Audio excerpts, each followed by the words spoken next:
Hello, everybody, and welcome to the Open eCrime market commentary for the week of November 5th. My name is Toby Gennaro from Trade with Precision, and we'll just be walking through the charts here on the U.S. indices, some commodities and foreign currencies, and seeing what the markets have in store for us this week.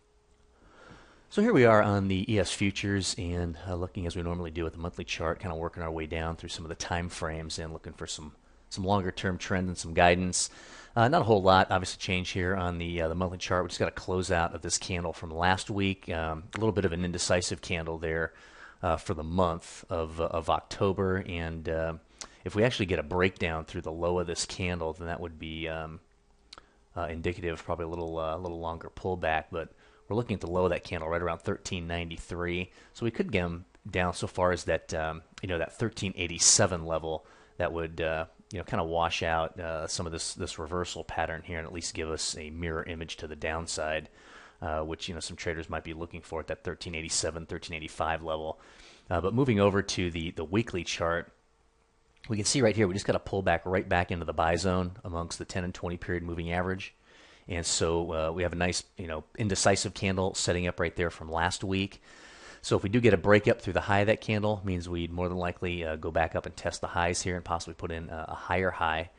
And then if we end up breaking through the low of this candle right around that 1393 area, then we could see something down as low as that 1387 level.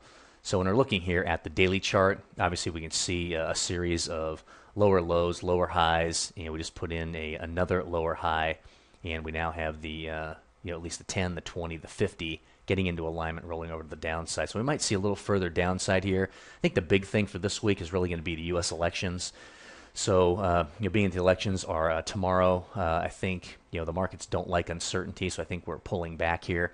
But it's going to be difficult to trade ahead of that event tomorrow, and so we're looking just to kind of hold steady here in the markets and see what the outcome of the elections would be, and then start to look to follow the resuming potentially of some of the higher time frame trends here. So we're still bullish on the markets. We just don't want to be jumping into the markets here ahead of any major news, such as an election of a U.S. president. But in any event, as we're looking at the 480 chart, we can see again we've got a number of these moving averages aligning to the downside. We still have everything converging to the downside, so don't really have any divergence yet on the 480 chart. And so just got a pretty big rejection candle, a bearish candle there. So it means we've broken the low of that. We might be heading down at least to retest that 1393 level, if not maybe a little bit lower. So a little difficult trading this week, but once we get past the elections tomorrow, we should be able to start looking for some of those trend flow trades and some of those breakout patterns, either moving to the upside depending upon the outcome of the election, or potentially moving further to the downside and looking for that 1387 level, where we'll more than likely start to find some support. And looking at the small cap stocks here on the Russell 2000, the monthly chart very similar to the ES, at least for this most recent candle here for the month of October. Indecisive. If we do break the low of that candle, which would be right around 799, right at that 800 support level. If we do get below that 800 level, more than likely we'll be coming back down to retest this 780 level right here, which, as you can see on the monthly chart, even though we're getting in kind of this flat level right here, it's not really that precise, but for a monthly chart, we can look at this as a flat level with 3 touches. If we get a pullback, that pullback into that 780 level would be a fairly normal pullback. It'd get right back into that trend line, moving back up, and if we can get a bounce off of that 780 level, moving right back into that 857, 860 level, then we'd see really the fourth touch there and potentially looking for a breakout on a very high time frame like a monthly chart. So kind of a long-term view here, looking at the monthly chart. That's going to take a long time to set up. But going down and looking at the weekly chart, we have this similar candle here that we did on some of the big cap stocks, the ES futures, and looking at a nice indecisive candle right there, right in the buy zone amongst the 10-20 period moving average. And then if we get a breakout of the high of that right around 828, we'd be looking to go back up and retest this that flat level high of around 866. So looking at the daily chart, we can see that we just had that 62% retracement right down to that 800 level, really a retracement of this move right here. So we saw a lot of buyers come in at that level, got to move all the way back up to almost that 830 level. And so with the U.S. elections tomorrow, we're getting kind of a pullback with all that uncertainty.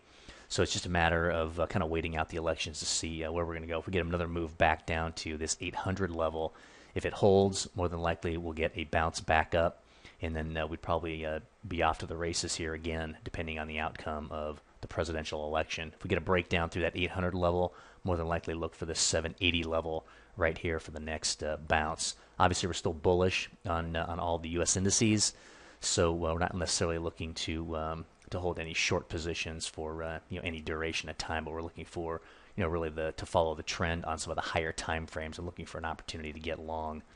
In moving down to some of the lower time frames like the 480 chart, we can see if we get a move back down to this 800 level, more than likely we'll start to see some divergence setting up on the 480, possibly the 240 charts, which is just telling us that this trend to the downside is beginning to weaken, and more than likely we can anticipate some kind of a bounce back up in the direction of the higher time frames. So keep an eye out for some of that stuff. That divergence can really help you to give you an idea when to start covering some short positions and to begin to start to look for some long setups. But after tomorrow's presidential outcome, start to look for which direction the market's going to move, and then look for those setups, either the flat level breaks or for those trend flow trades moving in the direction of some of the higher time frames, if we can get a move back down to to that 800 level.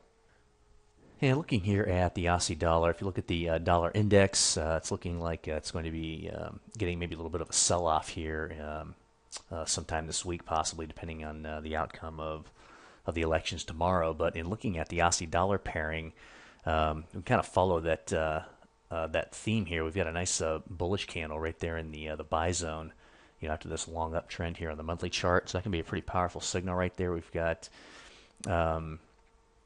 this range that we've been trading in right here from the low of 101 up to that high of 106, and so it looks like we might be moving at least back up into that 106 range. And as we look here on the daily chart, we can see that we've got the moving averages beginning to get back into alignment.